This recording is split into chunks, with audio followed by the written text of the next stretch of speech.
আমরা কিন্তু কোরআনকে আমাদের বাংলাদেশে কোরআন শরীফ বলি, তো আল্লাহ তাআলা কোরআনকে কোরআন শরীফ কোথাও বলেন। আল্লাহ তাআলা কোরআনকে কোথাও বলেছেন কোরআনে মাজিদ, বাল হুয়া কুরআনুন মাজিদুন ফি লাওহিম মাহফুজ। আমি লাওহে মাহফুজে এই কোরআনে মাজিদকে রেখেছি। এটা হচ্ছে কোরআনের বাড়ি, সাত আকাশের উপরে। আরেক আয়াতে আল্লাহ তাআলা বলেছেন ইয়াসিন ওয়াল কুরআনিল হাকিম।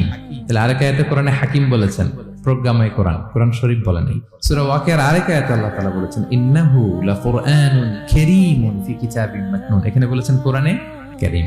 সূরা হিজরের এক আয়াতে আল্লাহ বলেছেন কোরআনে আযীম। এছাড়াও কোরআনের আরো অনেক নাম কোরআনে খুঁজে পাওয়া যায়। যেমন কোরআনের একটা নাম হচ্ছে আল কিতাব। আল্লাহ তাআলা বলছেন এই কিতাব, এই কোরআনে আমি কোনো কিছু বাকি রাখি নাই, সব বলে দিয়েছি। কোরআনের আরেকটা নাম আল ফুরকান।